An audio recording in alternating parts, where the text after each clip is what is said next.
Well, welcome and good morning, everyone, to the next beautiful Sunday Miracle Call. We're just letting everyone join in. So please, in the chat, let us know where you're from. Where are you today in the world? And what are you thankful for? And for those of you who don't know me, my name is Jonathan. I'm not a robot, 𝗕liche.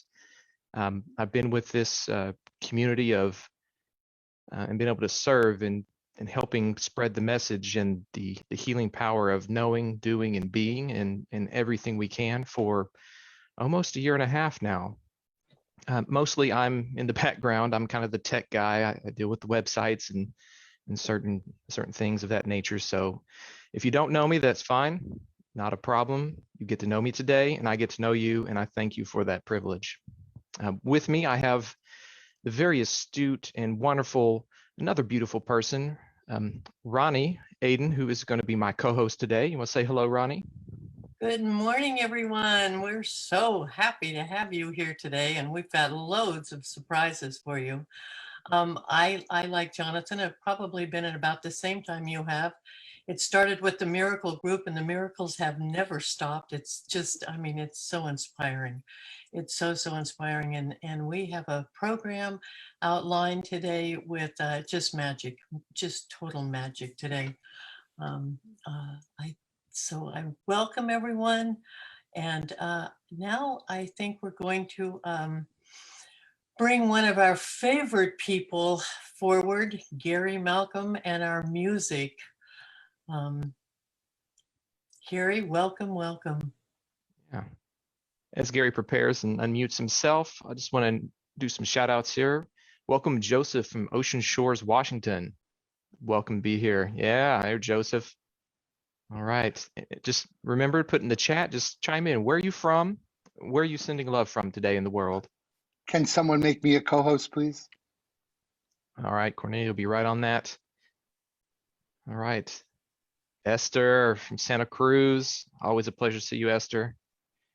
And who else do we have here this morning? Of course, the wonderful Rochelle down in Guatemala still, enjoying that beautiful scenery. Deborah from Ann Arbor, Michigan. Welcome, Deborah. All right, Clarice from Sunset Beach. And if you're on the beach, then I'm doubly jealous. No beaches here in Oklahoma. Of course, the beautiful Linda Rousseau from Scottsdale. Oh, Mona Mortling from Sweden. Welcome all the way from Sweden. I'm ready when you are. I'm ready when you are. All right. Well, just once again, put where you're from in the chat. Where are you hailing today? Where are you sending us love so we can send it back to you? And I'll turn it over to you, Gary. Well, before I play the hello, everybody. Good morning, good afternoon, good evening. Hi. So I don't know why, but what came into my head was this little chant before I play you a video. I'm going to play you a video that I tried to play either in my soul song or in the Ancient Secrets call, but it didn't play all the way through. So I'm hoping spirits of the technologies will be good to us, because I want to play this video because it's very special. It hasn't been released to the public yet. So this is the first time that it's ever going to be seen, and I hope you guys can see it. It's going to have written word and music and gorgeous images. But before I do, I just want to, this chant came into my head by one of my favorite singers, Melanie D'Amour, and it goes, you gotta put one foot in front of the other and lead with love. We've got to put one foot in front of the other and lead with love. You can join me. We got to put one foot in front of the other and lead with love. We've one foot in front of the other and lead with love. Don't give up hope. Don't give up hope. We're not alone. We're not alone. Don't give up hope. Keep moving on. Keep moving on. Just came to me. I love that chant, and I wanted to bring a little joy in that way. So this thank you for indulging me. This is a film that I did 10 years ago, and I never released it. I tried to play it, and it's just a beautiful meditation, and it's a new application to a thing that hit the internet, that swept the internet by storm, called Interview with God. So I just love to play it and just allow it to be a meditation. If you don't understand the words or you can't see the words, then just let the music soak in and have its impact on you. And that is, I hope you enjoy it. Let's just spend this time to really let everything just sift down into our hearts and, let our hearts be our guide right now. Okay, here we go.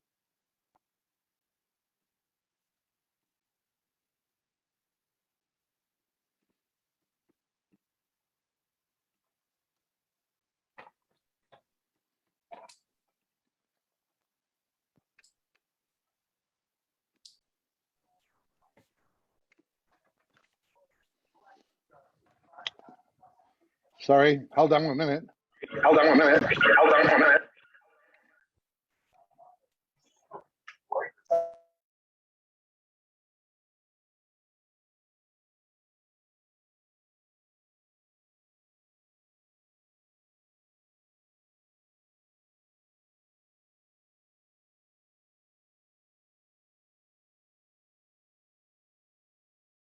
Gary, you're muted.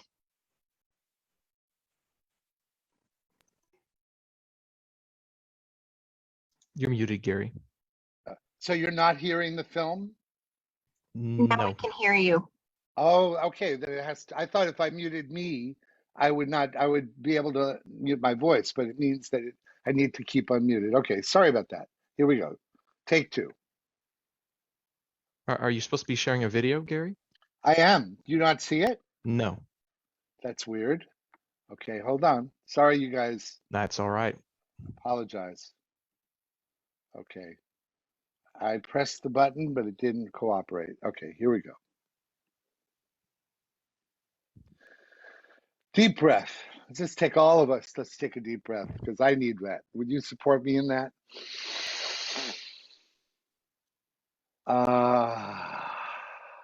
Yeah. God, miracle of breath. Okay, here we go.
Oh,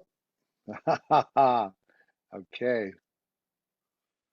Well, that's exactly what happened last time. Isn't that pretty? I wish you could see the whole thing. I'm going to solve this problem. Let me just do one more chance, and I don't want to take more time. So, I think that rather than take more time, let's just right now turn lemons into lemonade. Let's just allow ourselves to just be present. Let's look right now into the screen, and let's just look and see who's here. And I would love to play music to be able to accompany that, but we'll do that later. But just let's let the music of life and the music of presence and the music of this extraordinary community infuse our hearts as if the music was absolutely playing in our ears. Let's just bring it forward. Let's be the music together. And I can see all these faces, and I can feel our joint intention to spread love and goodness and healing. And I see all these gorgeous, gorgeous people. And thank you for tolerating the technology gods for not allowing me to play my complete piece. But life is, such is life. So why don't we all take this breath together, and just because of the power of our ability to bless ourselves and each other, I guess I gotta just sing that song again. We've gotta put one foot in front of the other and lead with love. We've gotta put one foot in front of the other and lead with love. We've got to put one foot in one of the other and lead with love. We've got to put foot in front of the other and lead with love. Don't give up hope. Don't give up hope. We're not alone. We're not alone. Don't give up hope. Don't give up hope. Keep moving on. Keep moving on. I'll let that be what it is today. We're gonna have an amazing call. Thank you for showing up, and thank you for tolerating my lack of completion. I'll solve the problem, and someday we'll hear the whole thing, see the whole thing. Blessings to you all. We'll see you at the other end of this call. Oh, Thank you, Gary. beautiful. Thank you, Gary. Just your presence is always a gift. So Ronnie, I think you're up. Would you like to introduce this next video that follows? The video that follows. Oh, are we doing Maryam now? Am I on the right piece here? Yes. Okay. Oh, what a joy to have Maryam. We have the most wonderful people gathered here today. Maryam's videos of the chapter are always amazing, and her voice just, you'll be spellbound. Maryam, I welcome you with open arms, and I'm so happy you're here today.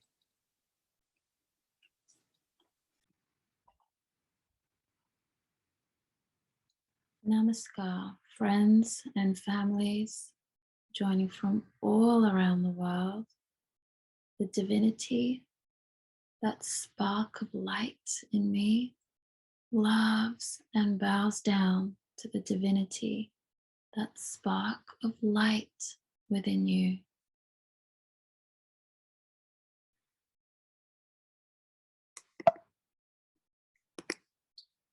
So let's dive into chapter 13 of the Ancient Secrets of a Master Healer.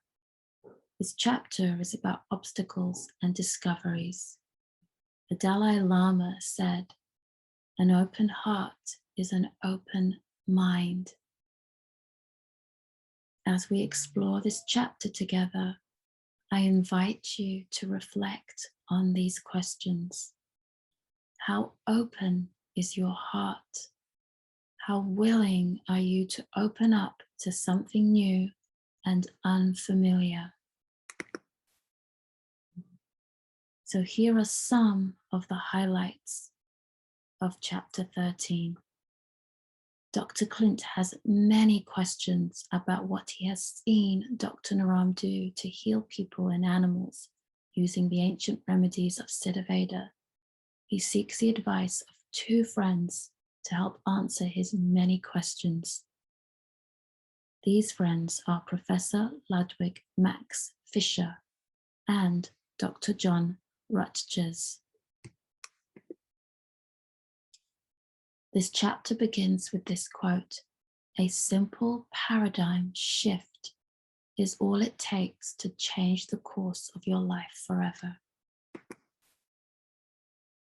In the previous chapter, Dr. Clint's original questions about 𝗬𝗏𝗍𝗶 were changing from "does this work?" to "how does this work?" and from "how can anyone believe this stuff?" to "why don't more people know this exists?" So Dr. Clint shares, wanting answers during my remaining time in Milan, I reached out to 2 friends. The first was my friend, Dr. John Rutgers, who received a medical degree, but also studied many forms of alternative and complementary medicine. Dr. Clint says, "With my internet connection and Italian hot chocolate in place, I told John of some of the things I saw and heard at Dr. Naram's clinics in India, California, and Italy." He asks, why, with all the money spent in American medical research universities, have they not yet discovered how to do what Dr. Naram is doing? If this kind of healing is possible, and these people are seeing life-altering results, why don't more know about this kind of medicine? Why is there resistance to it? Dr. John says, let's start with the big picture.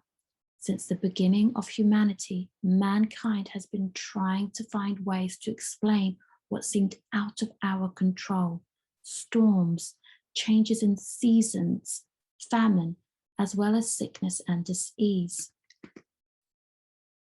Events that impacted human lives and crop production created a big need to find order, to have more control. While science and religion sometimes seem at odds with each other, they are actually expressions of the same thing: a desire for order in our lives. Dr. John says, once we humans find a belief that gives our minds a sense of order, meaning, and predictability, and we find security in that belief, it becomes difficult to change, no matter what evidence we have to the contrary. We gather as much evidence as we can to reinforce our belief, and at the same time we ignore, fear, or reject any evidence that challenges it. The human brain fears disorder and uncertainty, so it tries to resist them to maintain order. And we limit ourselves by this tendency, and it becomes an obstacle to seeing new ideas that we may benefit from, says Dr. John. He says the human brain resists disorder. It's what researchers call confirmation bias, and it's one of the worst mistakes we can ever make, to discount something too early because it goes against what we think we already know. Dr. Clint says, I get that. In fact, I'm still struggling, which is why I called you. Dr. John says, it's not that people will never accept what Dr. Naram is doing. Actually, more and more medical doctors are discovering the benefits of things like meditation, yoga, and plant-based diets. The paradigms of the Western scientific model don't know how to make sense of or even measure the impact of these traditional ancient healing sciences. What do you mean paradigms? Says Dr. Clint. And Dr. John says, let's say you're playing football and a bunch of baseball players come over and tell you that you're not playing a real sport because you're not adhering to the rules of sports. To qualify their statement, they point out you're not using a bat and the ball is too big and the wrong shape. The truth is, you're not adhering to the rules of baseball. The Western scientific and medical paradigm has certain fixed assumptions that allows it to see certain ways. This led to some great discoveries, and yet also blinded it to seeing other things. That does not mean that other forms of science or inquiry are not useful. Dr. Maryam is not playing the same game Western doctors are, but that doesn't mean that what he is doing isn't valid, explains Dr. John. Like your story about your headache and the onion rings, the Western model would set up an experiment to see if the onion rings do indeed help headaches. And if they can't prove there are significant differences between the onion rings and the placebo, a traditional scientific study would determine that this traditional form of healing isn't effective. Dr. Clint says, so you're saying that modern science hasn't shown this stuff is better than placebo? And Dr. John explains, all this proves is that their methods of testing are not yet effective at revealing the efficacy of healing modalities and procedures outside their own paradigm. Dr. Maryam told you there are many different kinds of headaches and that onions are specifically used for one of the types. He is personalizing care based on things he can feel in the pulse that modern Western medical equipment is nowhere near able to detect.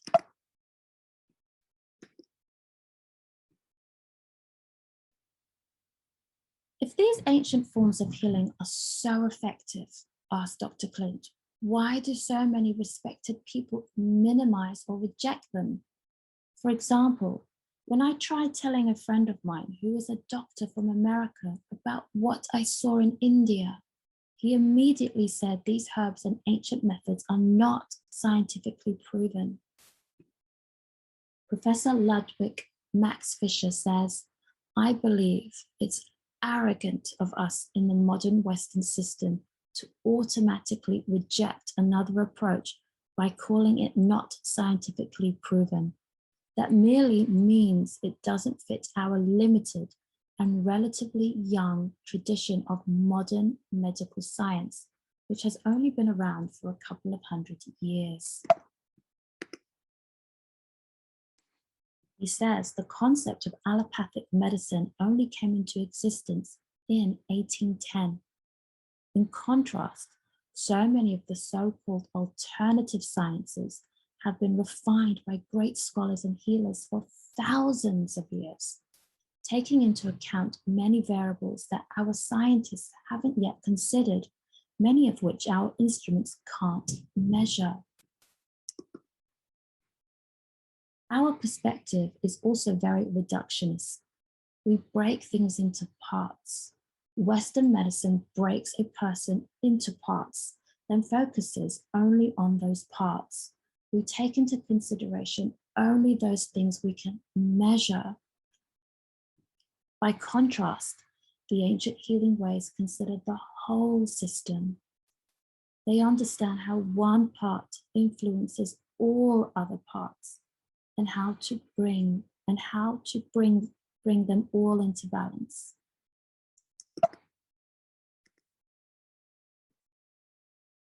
Although people like Dr. Maryam are operating via rules and frameworks that most of us don't understand, what we see is his caring and devotion to patients. He is a light that so many people are attracted to in their darkest hours.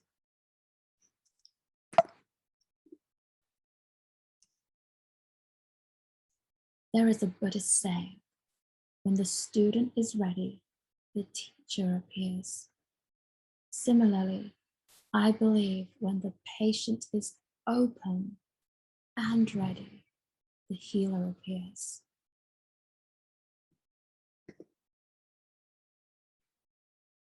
So I bring you back to those first questions. How open is your heart? How willing are you to open up to something new and unfamiliar? And I also ask you one more.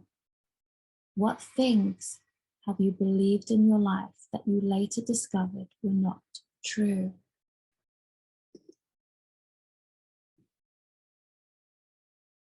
Thank you for this wonderful opportunity to share the highlights of chapter 13.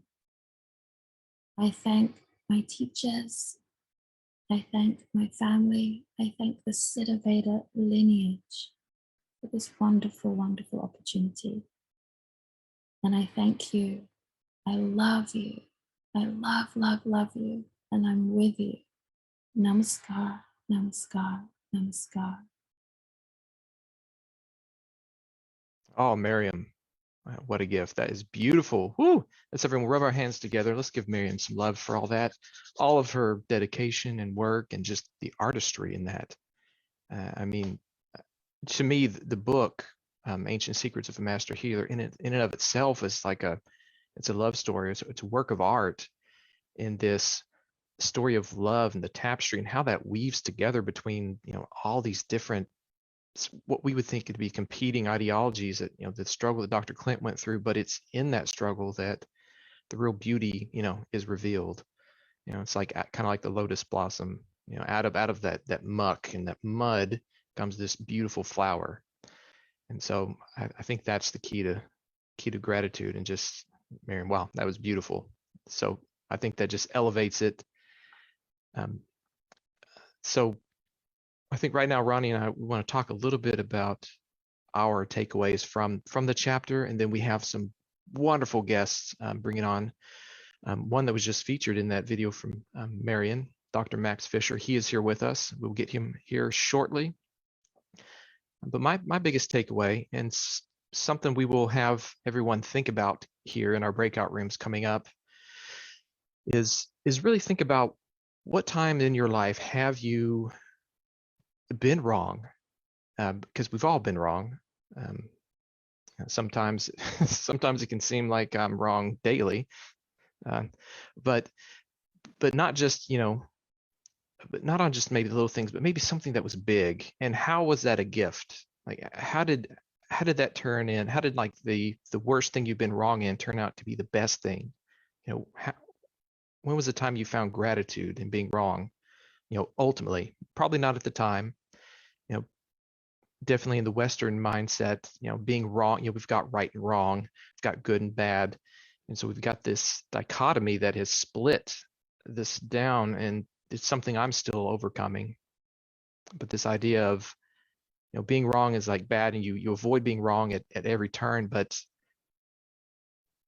where's the gift in that? We kind of throw being wrong, we kind of throw being sad away. We throw that all into the negative pile and say, let's not experience that. That's just, that's bad and it's not good for us. But in fact, it's part of the whole human experience. And in my findings, there is no bad part of the human experience. It's all about learning. It's all about that journey. And so that's sort of the epitome of what I got from this chapter. Ronnie, what about you?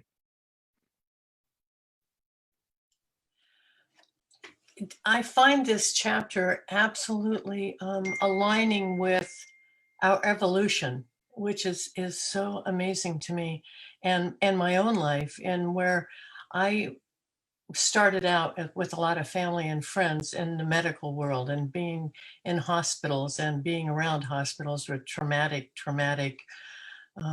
life-changing things that they had to deal with. And I remember thinking that anybody in the medical community was some kind of a god, and whatever they said, I had to listen to, and I had to follow them. And looking back, and I found out that my perception of them wasn't correct. And I gave away all my power and all my thoughts and all my decisions. And so over time, I totally went the other way. I was publishing a magazine and went the whole other way into the complementary world. And holistic way. I thought I knew so much after publishing for 13 years, only to find out when I came into the lineage of we are currently working with, I didn't know anything at all. and so it's been such a joy. And as we continue today to, when I introduced Sondra Barrett, to find out that so many of us have moved from one total side of the fence to the other side. We've jumped over the moon and back, and how we see life now, the power that we do have with our thinking and changing our perception, and what's available to us is actually some of the simplest things on the planet. It was made to be this way. It was made to be easy. We've been given everything we need. It's right here. And we have each other. And this community is such a validation of that, coming together, and our beliefs that are changing, constantly changing now, very quickly. And the world we're living in right now is unpredictable. And we have this wonderful, loving base to come back home to, this community, and a way of knowing that we are really taken care of. And so I'm so excited for our guest today, Jonathan, as I know you are, and because we can further gather the education and the miracles that are happening in this world. I'm so happy to be here and with everyone today. Thank you. Wonderful. Thank you, Ronnie. So yeah, what are some times, everyone, if you feel comfortable putting in the chat, what are some times that you've been wrong, but then that wrongness turned out to be a gift? If you feel comfortable, we will discuss that in depth in your breakout groups. But right now I want to bring on the most wonderful guests, and they're all wonderful. They're all my favorites. What can I say? But Dr. Max Fischer. So welcome, Max. How are you today? Let's get you unmuted. Hold on.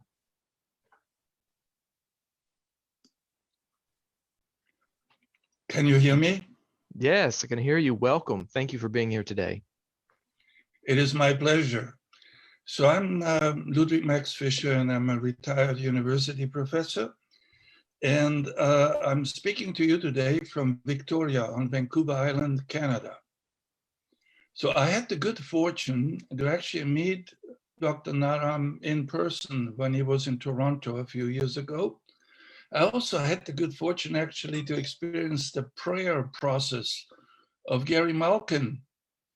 And that is really an invocation and a presence where we can speak through our soul. We need to let our soul speak, not just our ego. And in going back for a moment, a few minutes, to the interview with God, well, God, I think, or the divine, only asks one thing from us. And that is that we are willing to listen. And God speaks through nature, God speaks through spirit, in sacred scriptures, and in direct revelations, and in a direct deep listening like it happens in meditation. So we are not listening, but we have gotten into the habit in the last few hundred years of what I call a form of AI. Some of you probably think that AI stands for artificial intelligence, but it actually stands for Western arrogant ignorance. Because we think we have a right to tell nature what to do and how to behave. And we forgot about listening to nature. And so that interview with God can only happen if we're really willing to listen what nature tells us, what spirit tells us. And we are in a crisis, I think, of listening. And we can restore that. And it's not just that we open our heart to what is new and unfamiliar. It's actually, I think, maybe at the moment, more that we are open our heart to what is old and what is ancient and what we have dismissed, neglected, devalued for the wrong reasons. And there, of course, we come straight to Dr. Maryam and everyone, and Dr. Clint Rogers, and his team and the family, that is simply reviving something and restoring something that essentially is only new to us in a moment because of basically 300 years where we have thought that our mechanistic, materialistic worldview can impose on biological processes, that whatever we want. So, and we forgot to a large extent what we need. Well, in having a look at what should I talk about it today, I got some help from Jonathan, and he gave me 5 questions. So I will briefly address each one of these questions, and then I will end with a poem. And I promise to stay within the time limit that I'm given. So the first question was, because I do indicate in that book that I went through a crisis when I was 31 years old. And I was one of those real, I think, academic, and ignorant, intellectuals that really believed all we needed to do is to follow that prescribed path of critical analytical thinking and organize the world according to that very specific ideology of science. And when it didn't work, because I was in pain for a very long time, and I went, of course, through all the various Western approaches, I hit sort of a wall and realized maybe I have to do something really absurd and strange.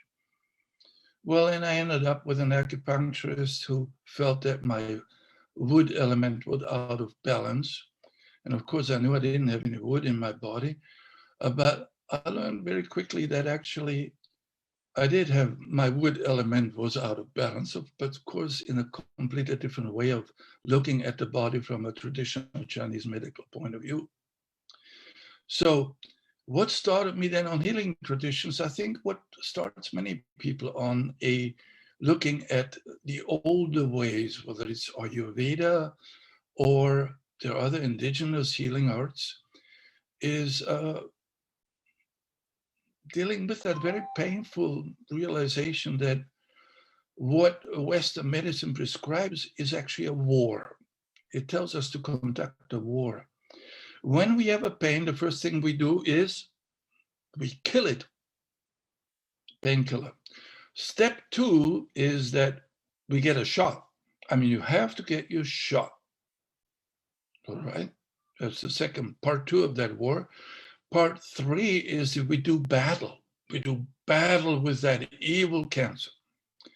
Well, what if these challenges that we are experiencing in our bodies as pain and as imbalances, and also actually in our mind and our emotions, what if they are messages?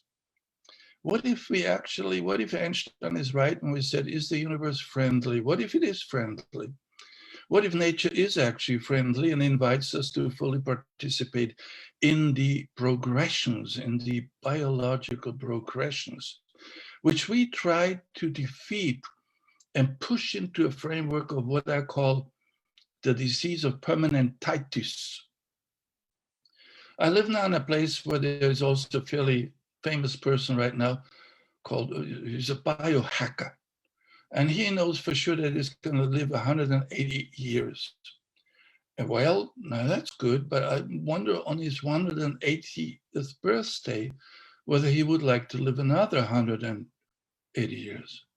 So we're trying to impose something on the cyclical nature of biological life, an idea of permanence, which is of course a loss of understanding of the presence and of the life of our soul and spirit, which is always connected and remains connected through our lifetime to a dimension that is not taking place in time.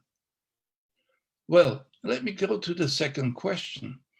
How can someone who isn't driven by the urgency of illness overcome their cognitive bias around modern versus ancient healing modalities?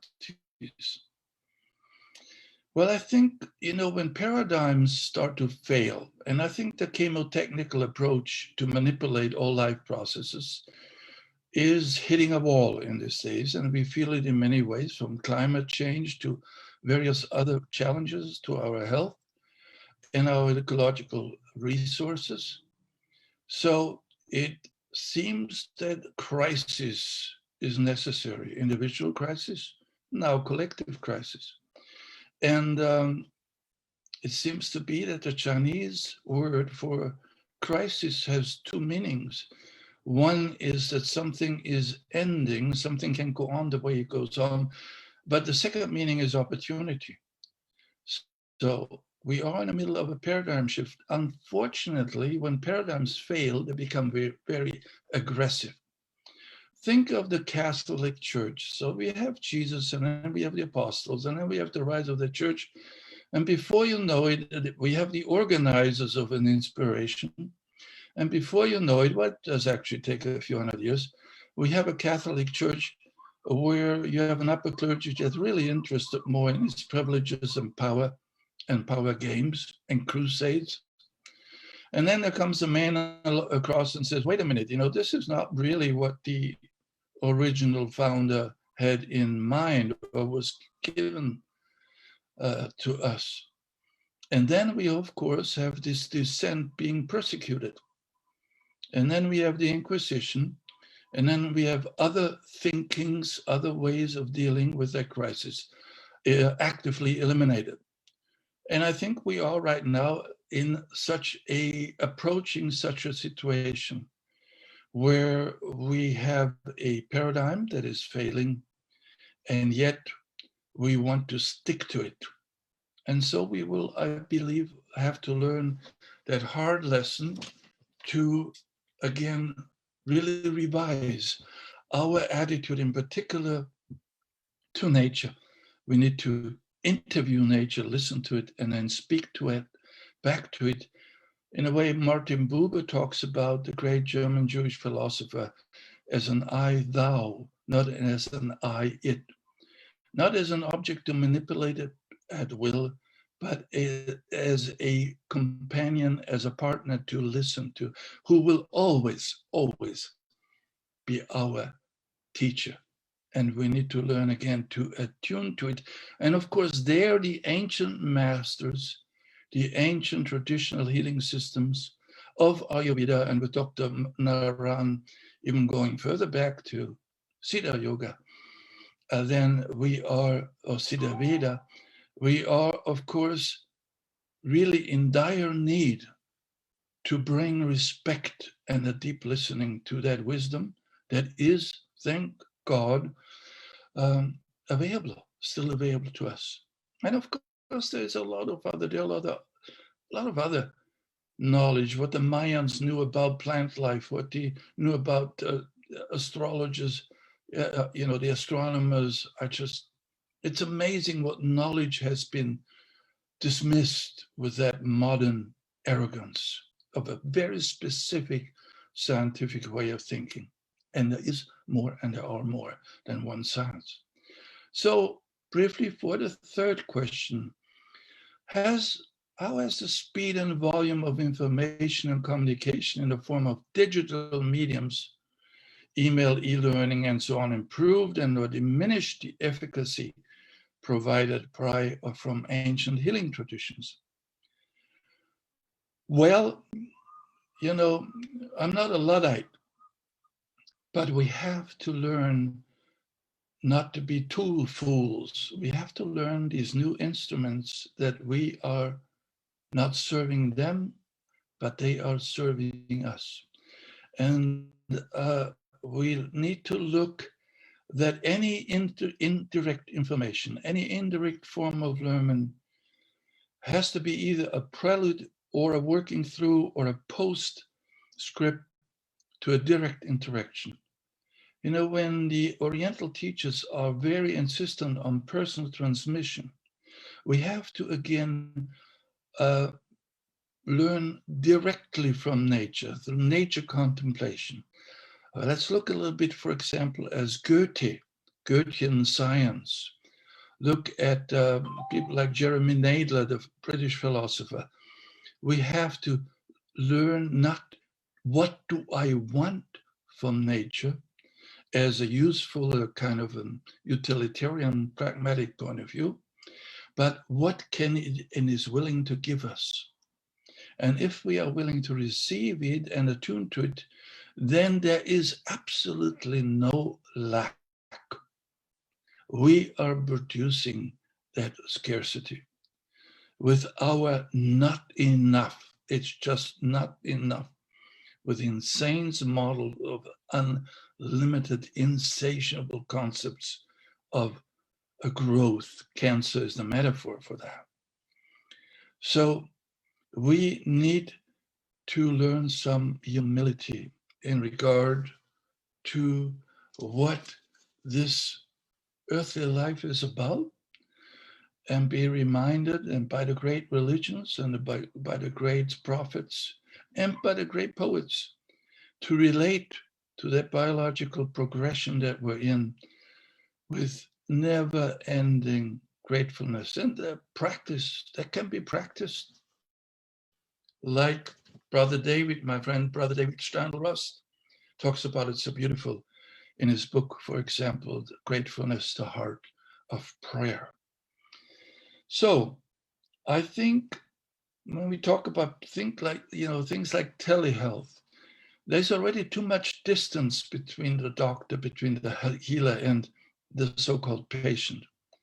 You know, when you go these days, you fill out a big form and then you get sent to some office that external mechanical verification of whatever your condition is supposed to be, and you get a nice word in Latin, and then of course you get a drug. And if that doesn't work, you get cut. And if that doesn't work, you get radiated and buried, maybe burned before that. So when you go to a Chinese doctor or to a traditional Ayurvedic doctor, they will look at you directly and they will speak to you in a way where they actually first listen to your body. You will have to stick your tongue out because they're holograms. The expression of your body, for example, on your wrist, they will look at your meridians. They will see many signs of what your body is telling them. And according to that direct communication through actual human sensory perception, and whenever you have an indirect perception, whenever you use that to a massive amount of data, you are ending up with a fraction, a tiny fraction of what is happening in the direct interaction of a diagnosis, Greek word meaning seeing through what is going on in that deeper realm of that body, or if that emotional or mental imbalance. So what are these practical? Your interaction with nature is extremely important in a contemplative way. Just look at the flowers, look at the trees, look at the changing seasons, and just spend, because you know what? They will talk to you. They really will talk to you. And it's their contemplative tradition. That's basically Goethe against Newton. And there is a strong tradition, even in the West, of being in touch with nature. All of the different herbologists, the different European traditions, they look at how these plants and also how the animals are connecting and are connected to us in many, many ways. We only have to relieve them from our, what I want from you, and I want to get it now, immediately, not later. That is what we need to surrender to. I mean, it's what we need to give up. So let me go to the fifth question. Why is it you believe that some healing traditions acknowledge that only part of their wisdom and knowledge can only be learned and passed on by direct transmission from master to student and cannot be captured in books or courses? I think that video courses, online video learning, can be very, very valuable, but it cannot replace the personal, because we really learn on the deepest level what we directly and unconsciously absorb from the authenticity. A child knows whether it's being preached to by someone who's talking about water but is drinking wine. That we have a very deep radar, maybe call it, or an antenna, each one of us. And I think it's a tragic thing that only in the Oriental tradition, pretty much, the teacher is a revered person. The West had devalued the teacher as an information salesperson to please the paying client, formerly called student. This is the dictatorship of ignorance. True learning or growing in a partnership between two human beings needs a person who is really ahead, has integrated a way of knowledge as a embodied wisdom. I like the work of my friend Philip Shepherd, the embodied present process, something I strongly recommend might look into. So while the other ways of learning are useful, I think we have made a mistake if we replace the personal interaction and if we replace that the teacher is supposed to please and we leave out subjects or we don't teach them even anymore because there is no demand. No, that won't work. We have to give an authority back to the teacher in the West. And that is of great, great importance. So now I would like to actually end with a poem, because we do have other ways relating to nature and to the world that we think is around us. Actually, there is no world around us. Whatever is around us is within us. So, there's no such thing as an environment. That comes from French environ. It means it's sort of the suburbs. It's sort of out there. No, what's out there is in here. Macrocosm is reflecting in microcosm. So at the moment, I'm sort of quite involved in what I call sacred word activism, because I consider dataism a strange cult at the moment, hurting true learning. And so I have a poem by Hermann Hesse. And actually, I did a podcast for Ubiquity University, podcast number 293 on July 16th, about what am I concerned about what the French philosopher Jacques Ellul called the devaluation, the humiliation of the word. You know that the word has become flesh. And in the beginning, there was the word, and the word has become flesh. And right now we have to say that the word has become word perfect and is restored in flash drive. Now that's a degenerative process that we really need to become aware of its implications. So the living word, maybe even we have a moment or a few minutes for a question. It's not a long poem, but it's sort of a celebration of our relatedness through language, rather using language as a tool of domination. Poetry is very helpful in that. The living word. The sun speaks to us through light. Flowers give voice to fragrance and color. The air communes through clouds, snow, and rain. From the sacred center of the world streams forth an irrepressible desire to overcome the silence between things. Art, the ever-flowing fountain, reveals the secret of life through word and gesture, color and sound.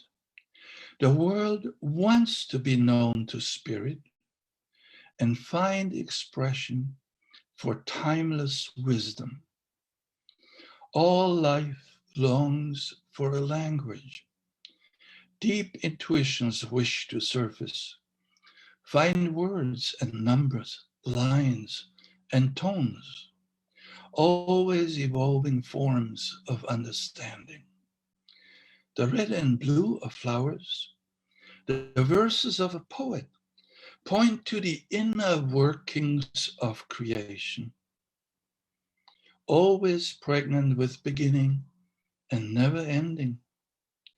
When word and sound marry, where songs soar and art unfolds, all life is brimmed again with spirit, and every melody and book, and every painting, and every prayer process by 𝗕𝗓𝗄𝗃 is a revelation, is another fresh attempt to unfold the harmony of life.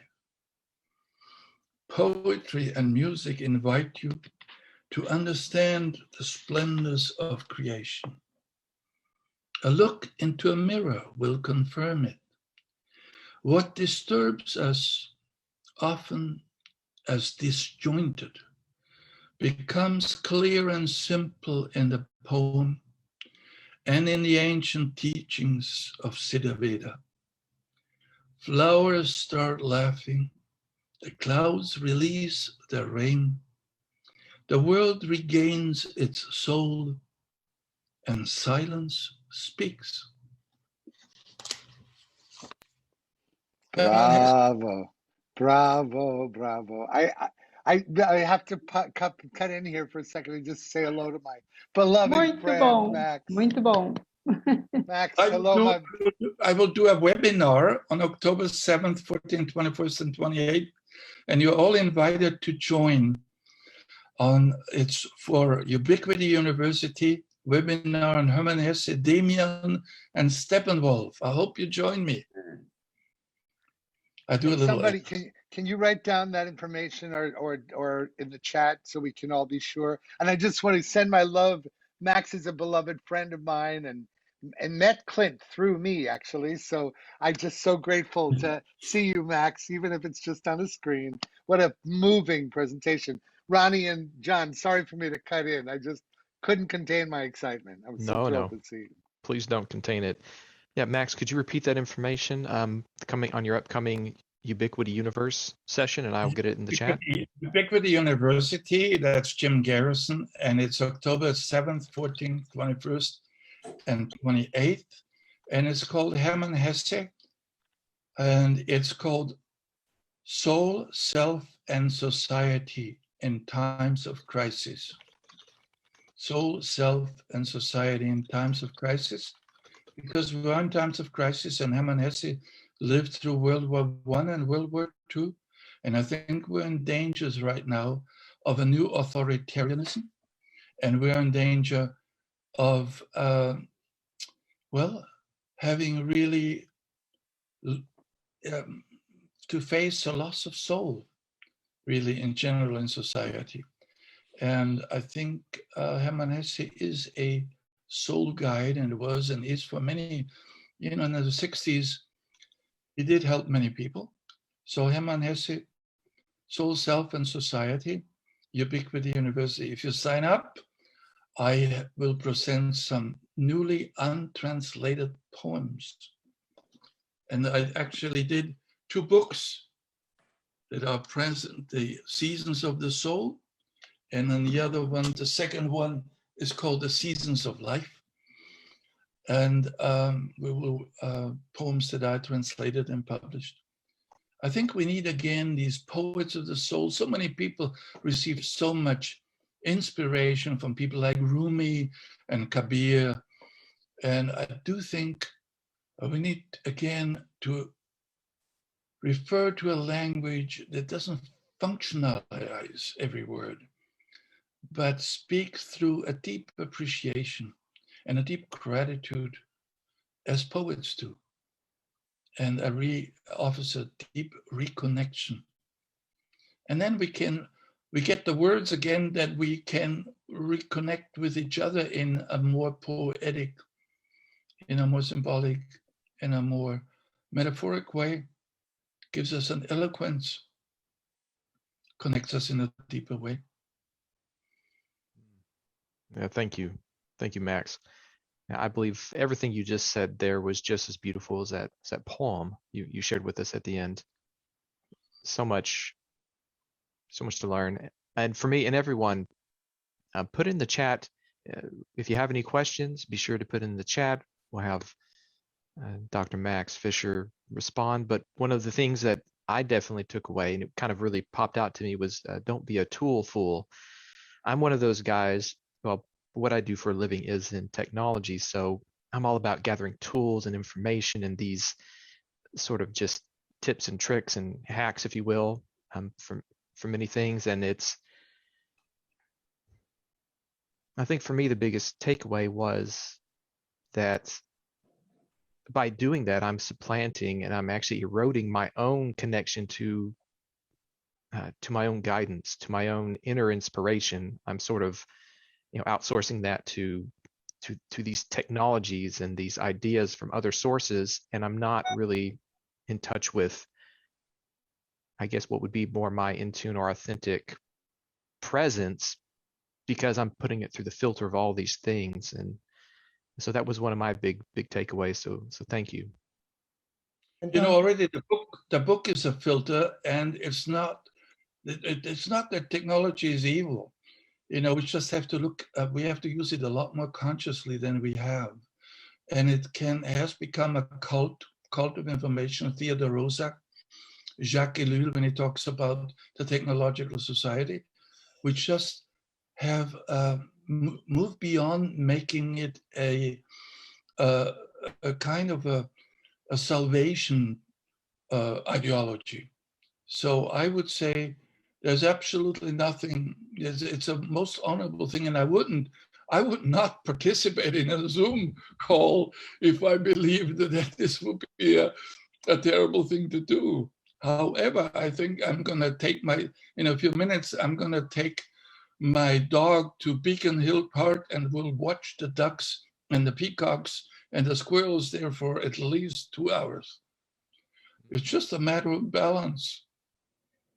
And Dr. Max, I just want to say good morning. This is 𝗕𝗓𝗄 Rogers, your handwriting person, who you studied with me when we studied the alphabet years ago. What a joy to see your face and hear you speak. What a joy. And there, come on, let's have that smile back again. You have a wonderful smile. Good morning. And I hope you're still using my handwriting system. God bless you.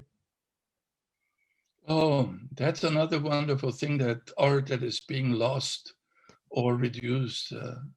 It's another way where really the soul expresses itself. Right. A whole person. And to think that it's the same thing, if we do text messaging, that's really it's pornography of verbal expression. Amen. What is lost is terrible. Are you going to keep your emails? I tell you, I do a practice. Just once a month, write a handwritten letter to a friend. Why don't you write the handwritten letter to me and send it to my email? I would love it. Just 𝗕𝗓𝗄@𝗕𝗓Rogers.com. Max, it's just such a joy to hear you speak and see you, and to participate in your energy field. Thank you, thank you, thank you. Well, 𝗕𝗓𝗄 is an old friend of mine whom I learned a lot from. So her International Institute of Handwriting, I can only recommend highly. Thank you. Because it will lead you to the deeper mysteries of what is really encoded spiritually and physically in what we call the alphabet. It's something we take for granted. No, this is our stages of evolution of consciousness. Amen. That we're working with. And to materialize it and functionalize it exclusively, and then put it across the planet in seconds, in massive, well, I wouldn't call those words, I don't know what you call it, data basically, is just a misunderstanding, a profound misunderstanding with negative consequences. Beautiful to see you, Max. Beautiful to hear you. What a joy. What a this is my miracle for the day. I keep lists of miracle. I have a miracle log, and today my miracle says Ludwig Max Fischer came alive on the screen. So thank you, Dr. Lud. Just beautiful. Look at that smile again. There we go. That's your trademark. God bless you. God bless you. Beautiful. My pleasure to be with you in this company of wonderful people. So we just had a couple questions, Max, before you take your nature bath with your canine companion. One was, could you? What's that? Yeah. Gary Malcolm was wondering, could you repeat where that poem came from that you shared with us? It's called The Living Word, and it's out of this book, The Seasons of the Soul, Hermann Hesse. So Okay. just to be clear, Max, that was your translation of Hermann Hesse's poem, correct? Yes, it was my translation, yeah. Gorgeous. It Gorgeous. was not available previously in English, even Fantastic. though 18 million people in the US read Hesse's book. I mean, a lot of people grew up with, basically Steppenwolf and Damien and the I'm one of those people in the 70s and 80s. I read every book I could get my hands on that Hesse wrote. So he's been one of my spiritual teachers of all my life. So thank you for bringing him back. Beautiful. So we had one other question coming from Sonia. What do you, Professor Fischer, think about the generations differences and how to reduce the distance between generations?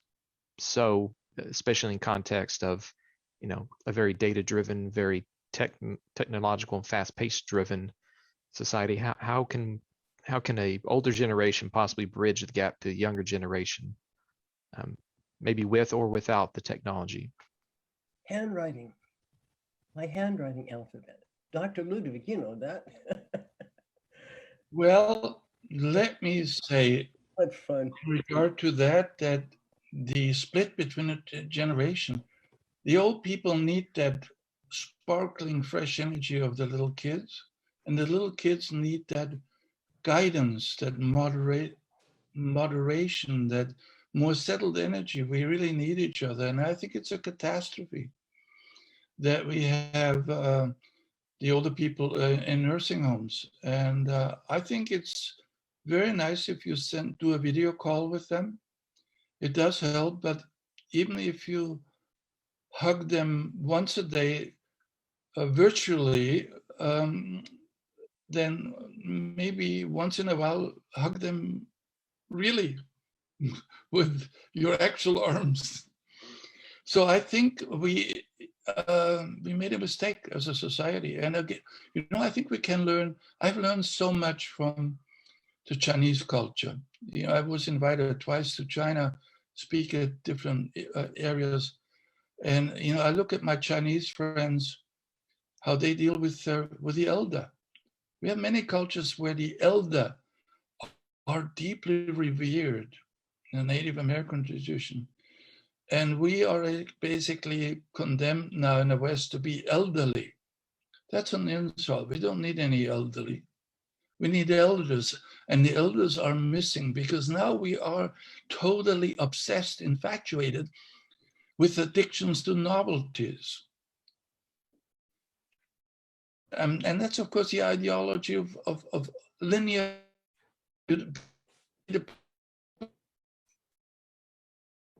as something better. No, there's a lot of stuff that is better than 3,000 years. Different generations, we have to how some of these in the world that are quite fully developed in the Western sense, how to deal with the generations. And I find I spend a lot of time in Mexico because I also teach at 𝗪𝗪𝗪𝗪𝗪𝗪𝗪𝗪𝗪𝗪𝗪 and a wonderful place. And I look at how the people are with their kids and with their 3 generations, with their older parents. And it's much more an integrated togetherness than this separation that we have as a standard way of normal living. It is an injury and it's a loss, and we have to find a way around that.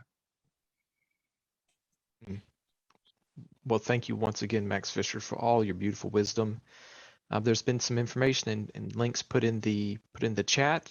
Definitely check out the videos on YouTube and the upcoming Ubiquity Universe sort of webinar with Max again, because you just can't get enough Max. So once again, Max, thank you. Enjoy your nature bath, and as always, it's been our pleasure. It has been my privilege and pleasure to be part of this group. All right, thank you. All right, so next up, Ronnie. You have a wonderful guest as well, equally beautiful. So please introduce.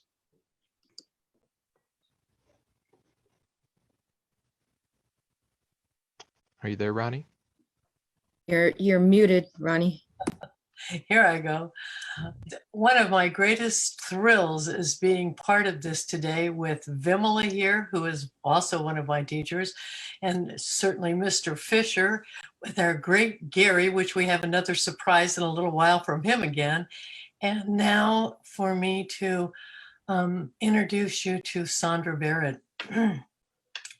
Has anyone ever had something appear in their mailbox and they don't know where it came from, and all of a sudden it's there and you go, who is this? I don't know this person.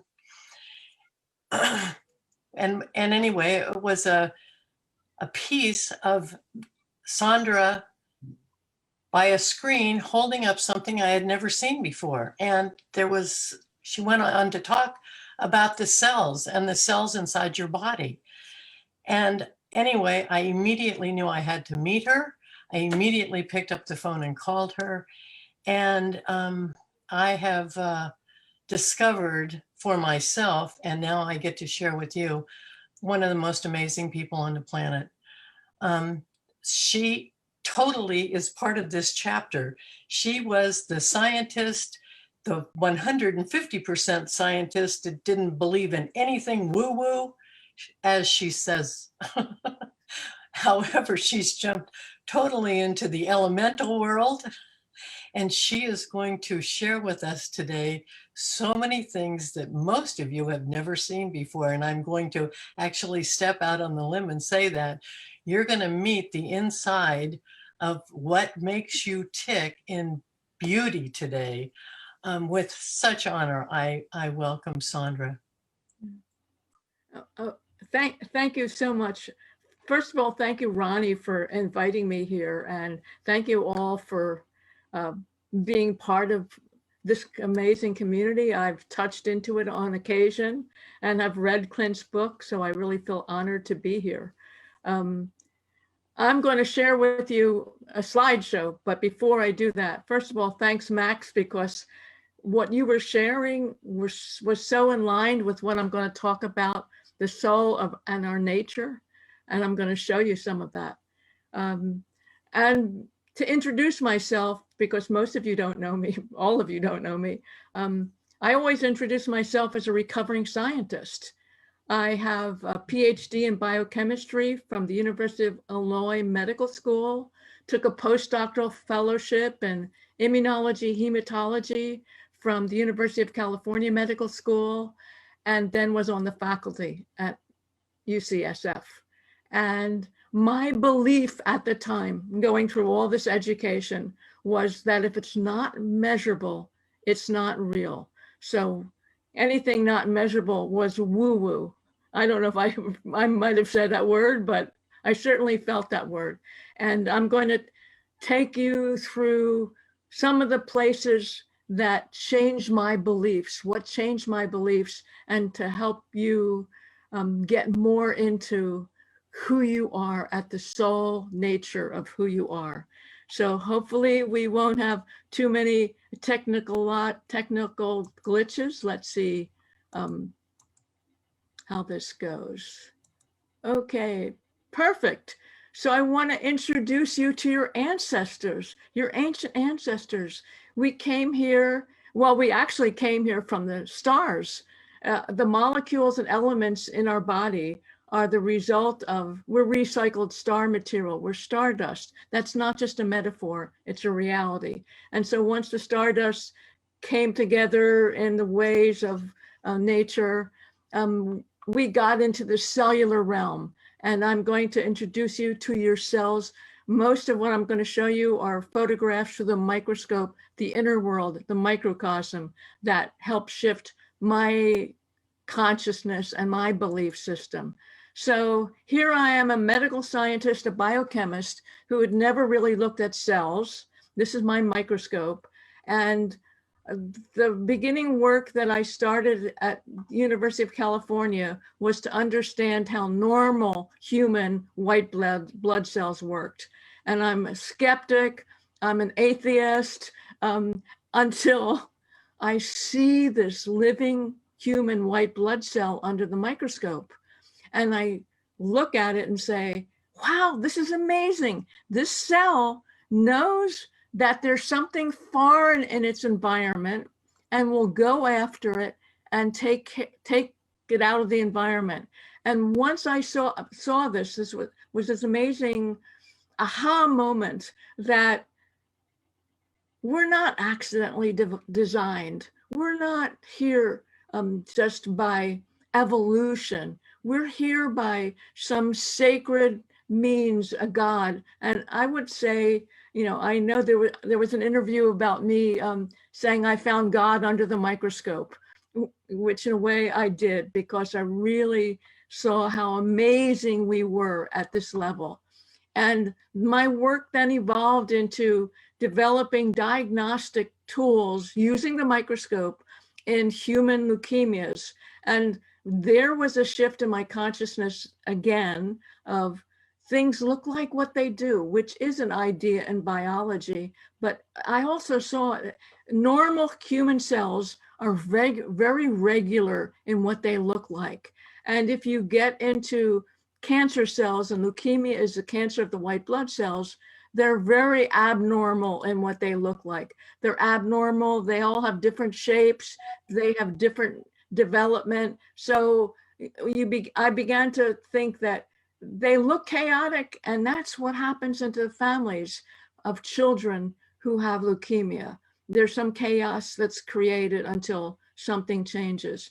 And another place that I'm going to, I'll cover that after this slide. So most of my own research was in children's leukemias. This was a little boy who changed my life.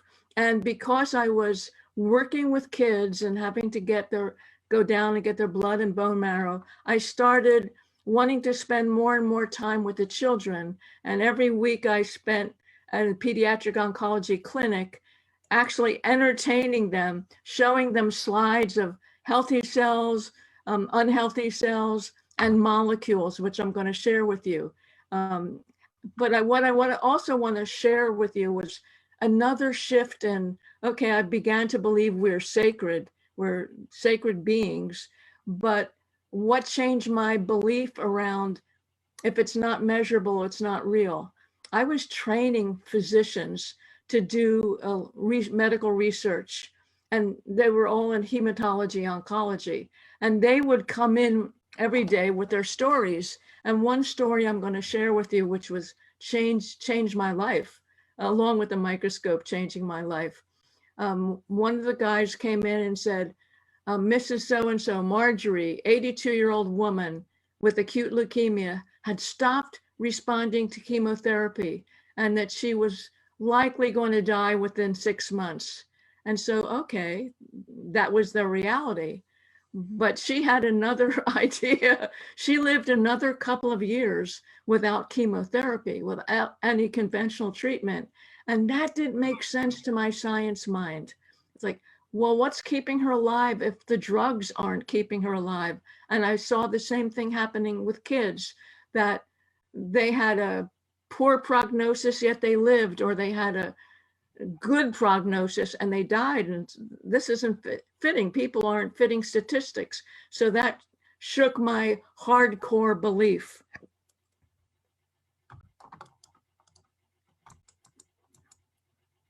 Taking you backwards. So what I started to do, and this will show you the soul of nature, the beauty of nature. Because the children were experiencing sometimes such ugliness from their disease, from their treatment, losing their hair, getting big fat faces from the steroids, I wanted to share some beauty with them. And people always thought I was doing science with them. I wasn't at all. I was entertaining them in a treatment room. We'd find a treatment room, entertaining them while they're waiting for their chemo. And one of the reasons I keep on looking at the inner world is what I saw around these images without even necessarily telling kids what they were. The images, the micro world, the inner world, calmed them down. And so I'm just going to show you a few, and maybe it'll calm you down or inspire you of who we are. So this is a butterfly wing. So everything alive is made of cells. Our bodies are trillions and trillions of cells. And here we've got a butterfly wing. So insects, flowers, this is a rose petal, we're all made of cells. We share so much of the similar molecules. We're just in different forms. And so here's vitamin B12. It's red because of the mineral cobalt in the middle. And if anybody's into sacred geometry, it's made up of pentagons. And this is niacin that's grown in, we see it in grain. And some of the old herbalists talked about a doctrine of signatures, that plants showed you by what they did, by what they look like. And so this to me was, oh, niacin is in grain and wheat. It looks like wheat under the microscope. And I get more and more out there the more I look under the microscope. So I started in the mid 70s. Look how many years I'm still looking at what unseen. So this is zinc. This is a molecule, a mineral that's essential for our well-being. It's essential for immune health. And if you happen to lose your sense of taste or smell, and it's not COVID, it could be a zinc deficiency. So just to be aware of that. And here's the molecule of energy in our cells. This is ATP. So there's a quality that comes across from what these molecules do for us in our body. And I'm going to take you out into the world in a little while on the elements. So in photographing the minerals through the microscope, this is calcium phosphate. It's the primary mineral salt of bone. And the story I will tell you a little later is actually there's an astrological significance of this mineral, but you've got to wait for that. And I want to keep you in with the cell world because I can go on and on and on in cells and the elements. This is adrenaline. Why am I showing you all this? I want you to get a sense of the world of our inner nature and the beauty that is us. So this is adrenaline, a hormone. One of the stress hormones stimulates excitement, danger. This is histamine, a molecule that triggers inflammation. So we have a whole pharmacy of molecules within us that tell our cells what to do or give our cells information. So how do our cells recognize these molecules? What do they do with them? Well, how the cells recognize and this information is with the original first cell phones, of course. And how do those cell phones work? So although I gave up science as I was putting this slideshow together, I realized, well, I'm bringing science back into the world of the mysteries, if you will. So I want to teach you a little bit about how cells work, how your cells work. So we've got trillions of cells, and on the surface of the cell are receptor sites like antenna for information. And these receptor sites if you notice, are different shapes. So only a receptor that can recognize, that can fit adrenaline will respond to it, like the heart cells can detect adrenaline, and that will increase the heart cells to beat faster. Now you can see this is a very different molecule to stimulate the cells. This is caffeine. You might even expect that's what caffeine would look like. It has a very different receptor site to stimulate the cells. So our cells work by recognition of shape and design, and some scientists say even electrical vibration. More to be determined with that. So here we've got, just imagine your cells that Max was talking about listening. Your cells are always listening to you. They're listening to what you think and feel. You may not notice that. Obviously, you probably don't, unless you've learned to tune into your cells. So if you're in a state of worry or fear, you're sending out a whole slew of molecules that the cells can detect, can pick up on the surface of each cell. So just consider that as we go through. Your cells are listening to what you think and feel. But it's not enough that the cells recognize the information. They don't have to act on it. So what helps act on the cells, which is a fairly new understanding of cellular design, of cellular anatomy, is something called the cytoskeleton, which is this weaving and web and matrix in the cell. And it's this part of the cell that helps the cell move. It's this part of the cell that acts on whether or not to pay attention to the receptors, what's happening with the information that the cells received. So I've always looked at this as the antenna, the receptors are the receivers of information, and the cytoskeleton, the webbing, is the decision maker, or the shapeshifter, the shaman of the cell. And I teach lots about this in cell classes, but not going to do a whole lot more here. I can't. But I want you to become aware. It's like the cytoskeleton is the connective tissue in the cell, and it's connected to everything in the body. So if you make a gentle fist of your, just to feel it, a gentle fist, you can begin to feel that that tension doesn't stay just in the fist. It moves up your arm. You may even feel it up to your jaw. So what we're experiencing in our body influences what our cells can do. And a new, fairly new scientific finding is that the mechanical information, the tension on our cells, is actually a faster system than the molecules. So just to become aware of, if you're aware of tension in your hands or your shoulders, let it go, so you can send peace to your cells. And so changing shape and tension of the cells transmits information. We're a string. This is through the microscope. We're a string instrument, if you will, and all strings vibrate. And this is one of my favorites, and maybe Gary may recognize some of this. We're string instruments, our strings vibrate, and just to understand now that our cells vibrate.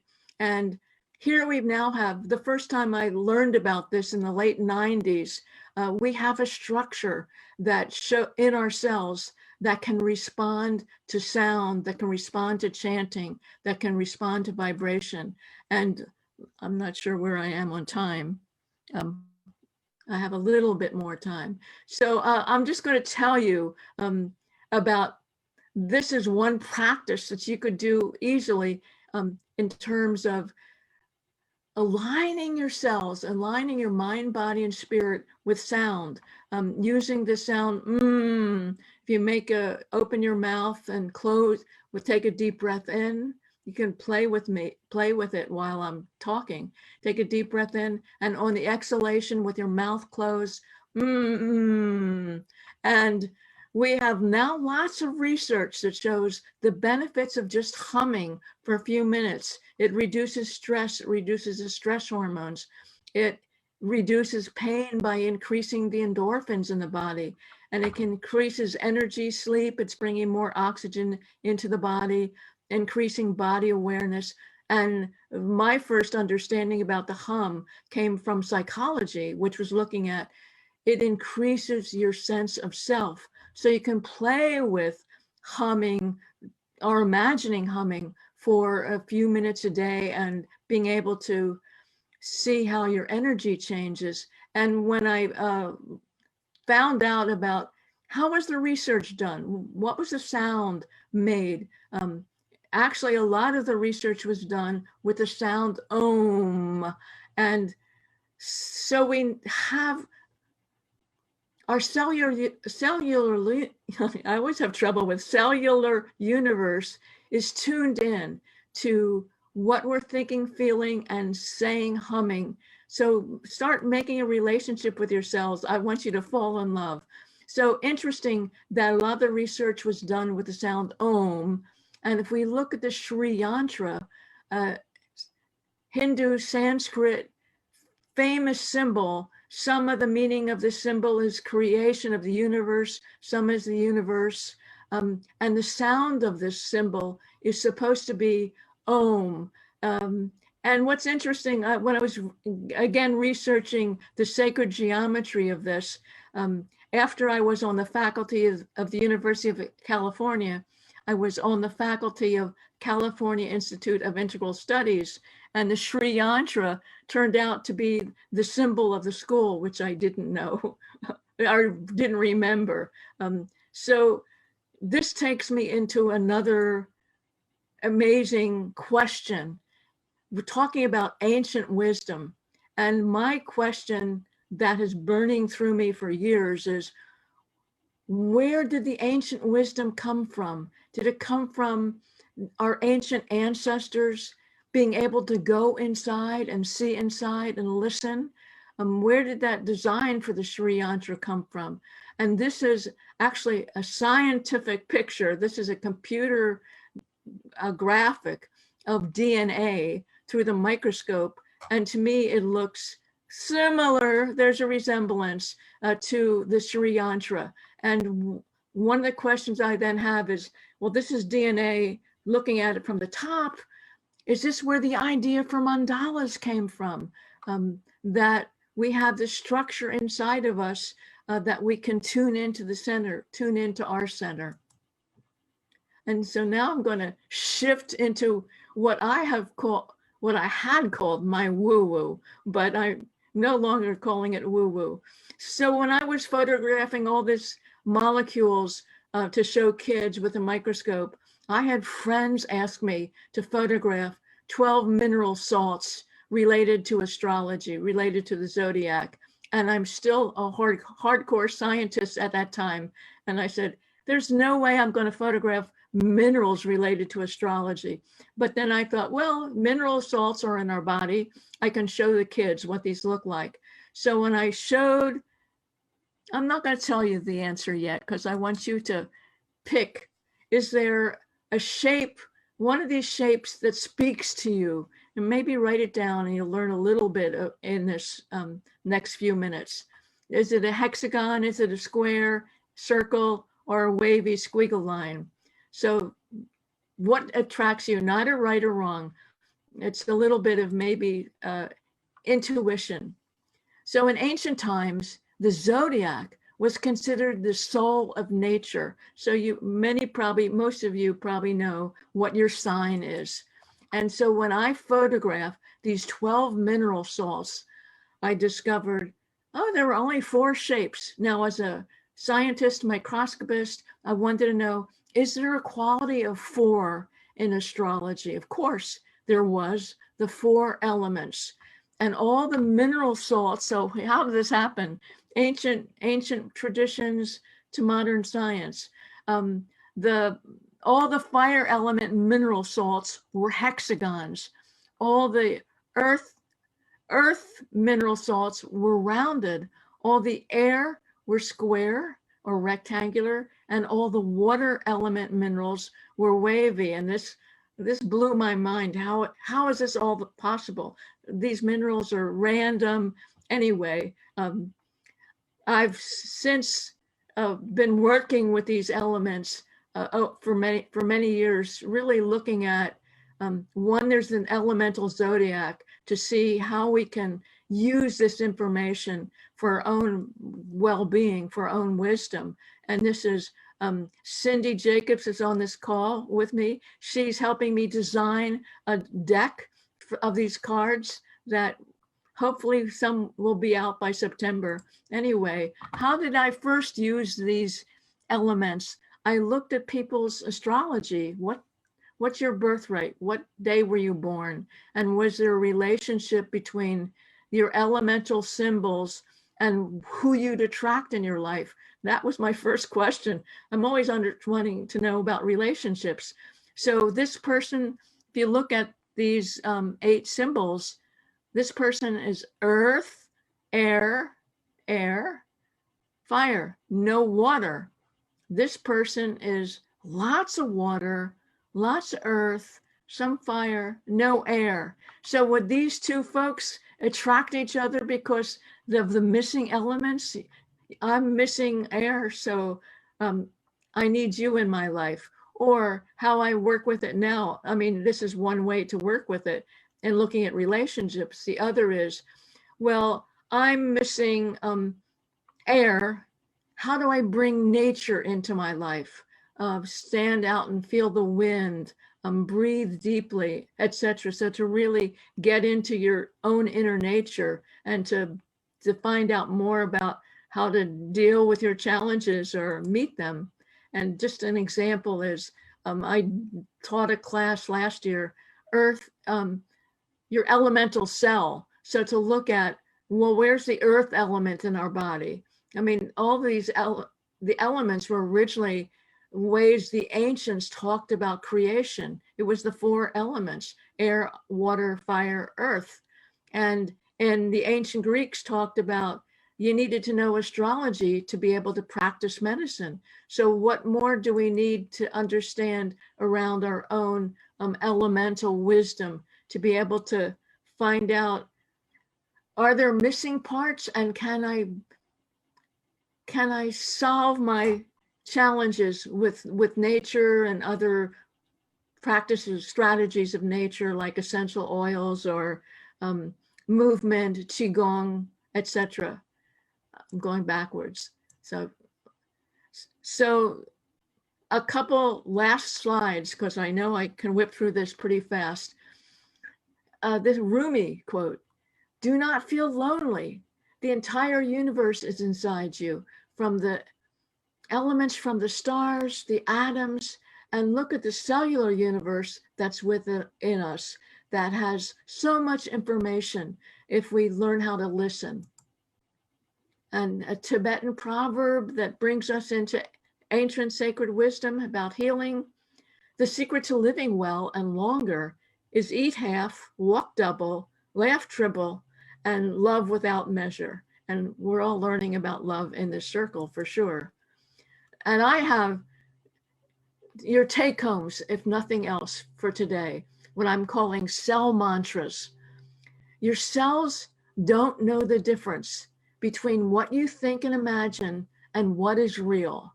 So to our cells, not just our brain, to our cells, every cell in the body is listening to what you think, pretend, or what's real. They don't know the difference. They're going to respond. And related to that, your cells are always in the now, always in the now. And what takes them out of the present moment? So how many sacred teachers are telling us, like Ram Dass, be here now. He was probably the first one of a modern teacher. Be here now. Your cells are always in the now. And the only thing taking them out of now is what you're thinking or imagining. And if we get into that worry, that's easy for me, I don't know about you, get into worry to be able to let it go, or move into a place of gratitude and love.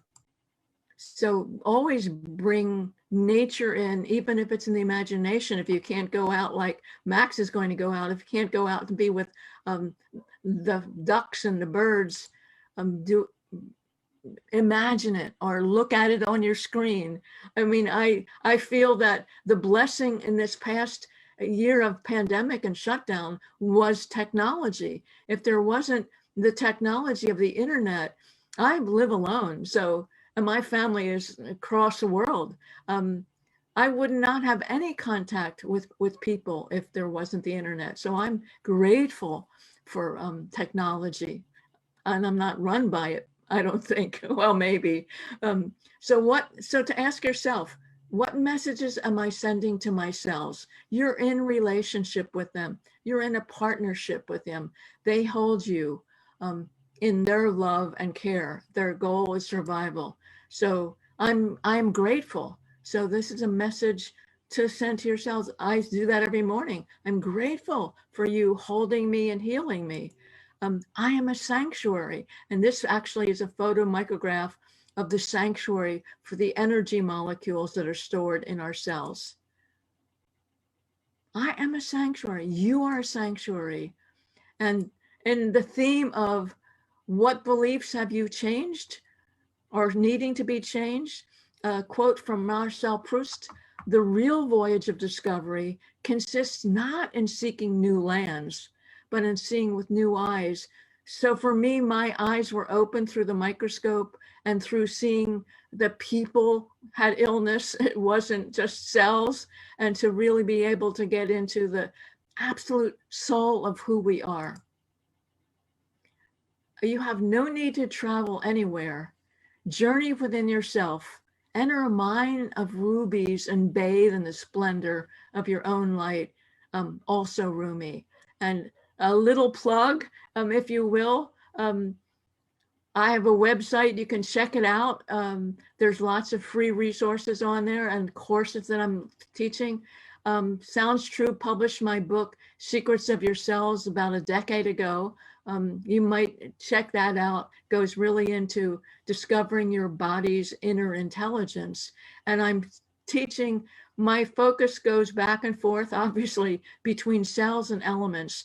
And my next, I'm finishing up Cells in the Sacred this week, but I'm teaching, starting in September, yes, your elemental soul, your elemental self.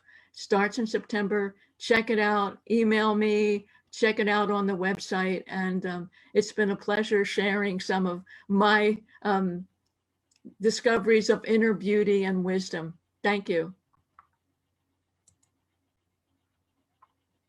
I know I probably spoke very quickly because because I wanted to make sure I didn't use up all too much time.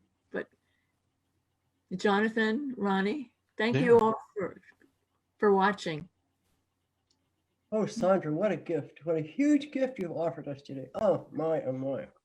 Oh. Thank you, thank you. Thank you. Thank you. That sounds like 𝗏𝗏𝗧. Was that 𝗏𝗏𝗧? It is. And I relate, of course, all the science and the sales you say to each letter of the alphabet, which is anyway.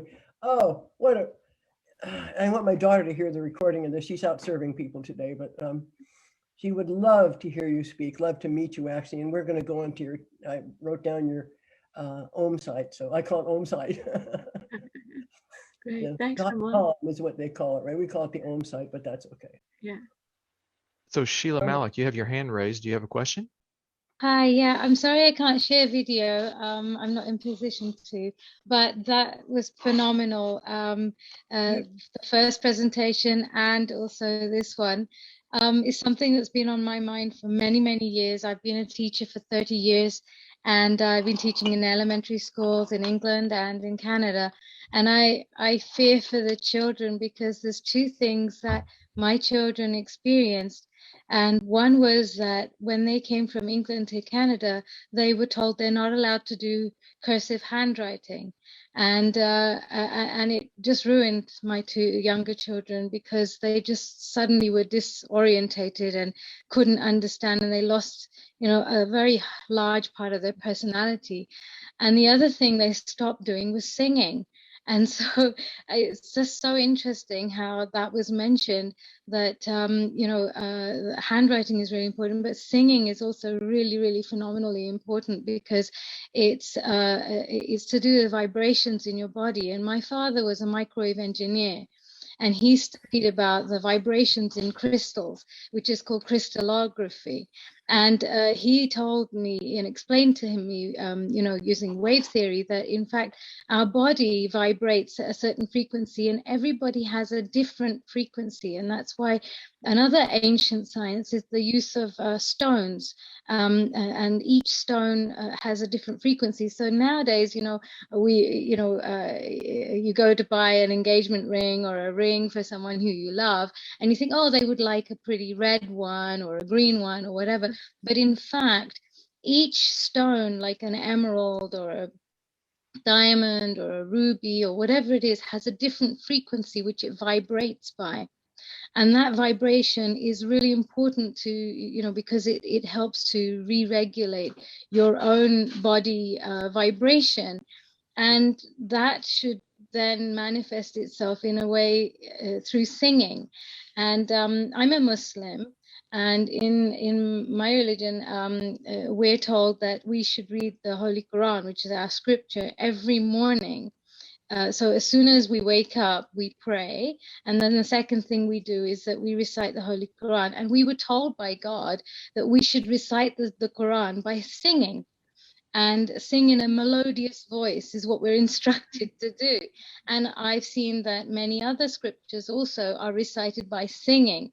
And I just plead to teachers, because I'm just an occasional teacher now, but I plead to teachers, will you please use singing in the classroom, because it's going to solve so many problems. Those children are going to calm down. They're going to be able to be at peace with themselves and regulate themselves and understand themselves better. So thank you so much. Finally, somebody's saying all the things I've been saying for a long time, but obviously nobody's been listening because I've never had an audience like this. And I just want you to know that the other thing is that on our calls we have mention of Judaism and Hinduism and Christianity and all sorts of things, but Islam is a very, very widely loved religion in the world, and we are taught the same thing. So what you were talking about of how this phenomenal understanding of how when you look through a microscope and you can see God in all of his creation, what I believe is there is certainly one God. Some people call him the universe, but he's the creator, and he has an immense amount of knowledge that we can never ever understand. And slowly he reveals his knowledge in all different parts of the world. So Muslims are taught to seek knowledge even if they have to go very, very far away. And the saying of our Prophet is, seek knowledge even if you have to go to China. So I've kind of gone to China by doing this ancient secrets knowledge, and learn whatever you can, because in different parts of the world, God is revealing himself and his knowledge, and we're picking it up and piecing it together like a little jigsaw puzzle, well, a huge jigsaw puzzle. And I'm just so happy today that, all of these things have been put together, and we can finally see that there is, this supreme power who's put us together and also given us an instruction manual, and we all keep ignoring it. We need to go back to our instruction manual, read it thoroughly, sing it, and rejoice about it, because that's where true healing is. That's what I wanted to say. Thank you so much. Thank you. Thank you, Sheila. So we have Max, you have your hand raised. Oh yeah, just a brief comment, and that is, Western science says that goes with the basic ideology of, if you cannot, as Sondra said in her wonderful, profound presentation, if you cannot measure it, it doesn't exist. So the sentence there is, absence of evidence is not evidence of absence. That means other cultures have developed ways of sensory perception, which the West simply never developed. Like, for example, the Chinese, when they look at your meridians, when they put their fingers on your wrist. Now, I would like to just make 3 references to some books that would be very valuable to explore in regard to what Sondra said. One of them is the researcher Joachim Ernst Behrendt, Nada Brahma, The World is Sound. That is an incredible exploration of that energy, actually, what origin comes from sound and how sound is related to universe. And in regard what she said to the listening cells, in regard to the different elements, there's the work of George Washington Carver and the cell salts. Oh, right. Those are the healing modalities that are really profound and extremely helpful. And the work of my good friend Thomas von Rottenburg, who lives in Slovenia, who talks about how we can work with the beings, with the spirit of the zodiac. And all of that points simply to what I see as the core argument of Sondra, and that is we really are there's an absolute necessity that we focus on relatedness. And that whole isolationist attitude of the Western mind in the last 300 years has really guided us in a dead-end street, and we're speeding up in it. And it's time to turn around. It is crucial, actually. So thank you so much.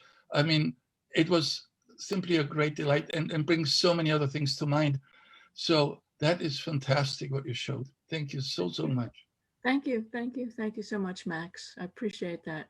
And, you know, it's, for me, what I'm discovering is science is giving us the explanations of how things work from the ancient traditions. It's just not linking them. It's people like you and me who are out there bringing the worlds of science and the mysteries together. And for us to understand, we're each the experiment. We're each the experiment. We have to test things out on ourselves. We can't wait for science to prove something to us. And science is right now, well, medical science right now is about money. And they're not going to research anything that's not patentable.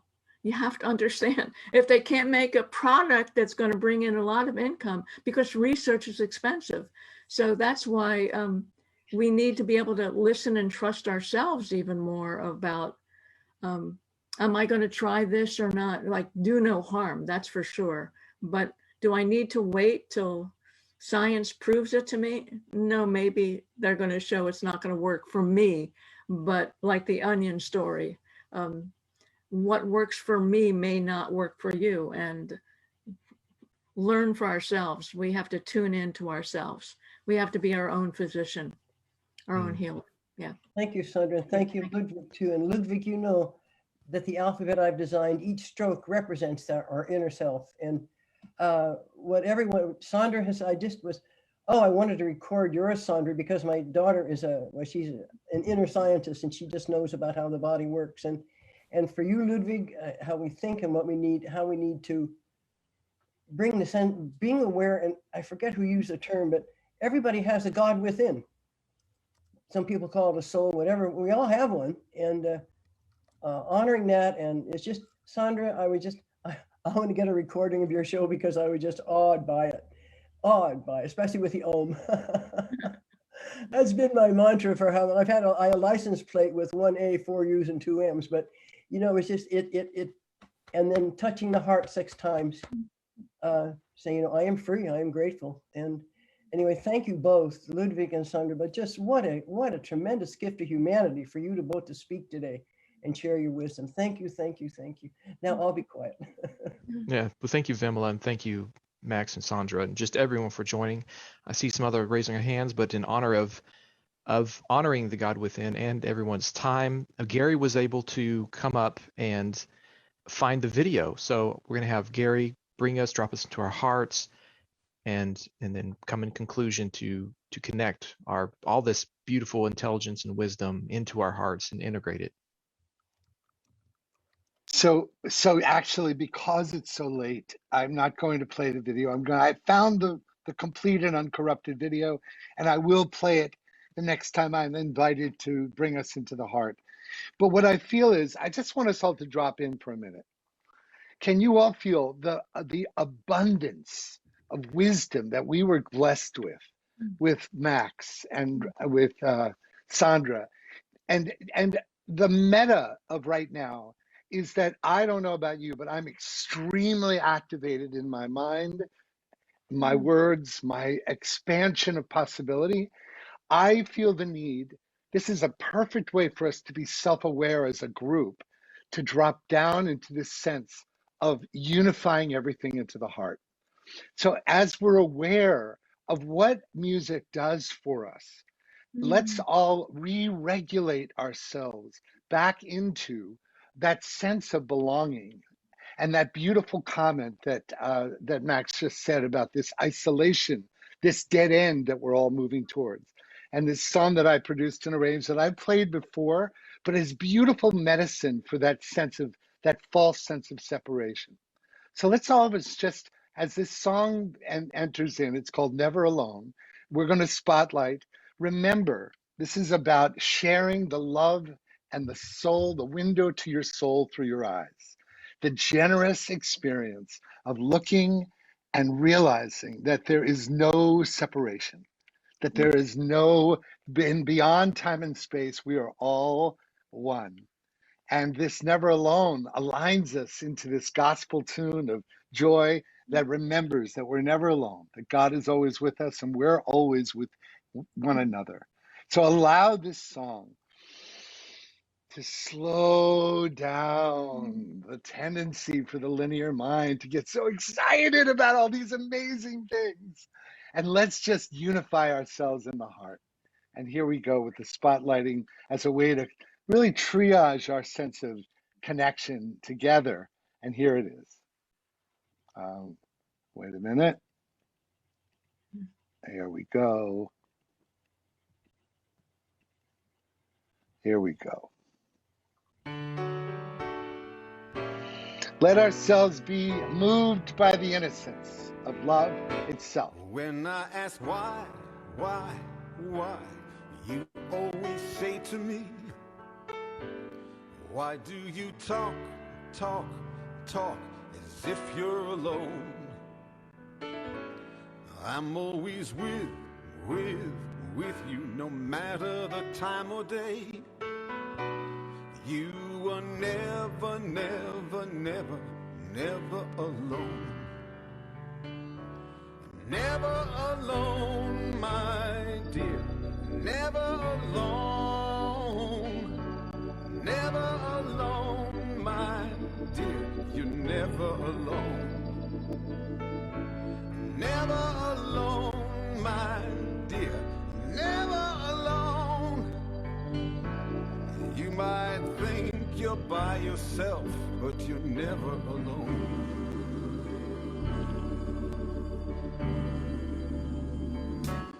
And when I cry, you always comfort me. You say, let those tears just roll on by. And then I feel your arm around me. You are never alone. Never alone, my dear. Never alone. Never alone, my dear. You're never alone. Never alone, my dear. Never alone. You might think you're by yourself, but you're never alone.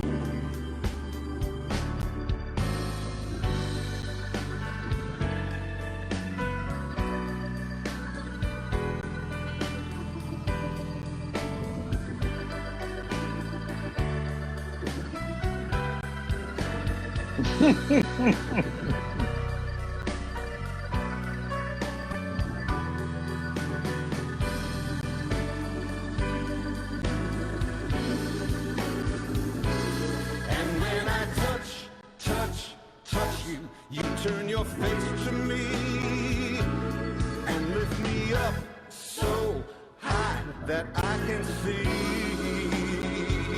that I am always with you, never apart from you. Where I walk, you always walk with me. Never alone, my dear. Never alone. Never alone, my dear. You're never alone. Never alone. Never alone. My dear. Never alone. You may think you're by yourself, but you're never alone. Never alone. Never alone. Never alone. Never alone. Never alone. Never apart from you. Oh, Never alone. Never alone. you turn your face to me. You turn your face to me.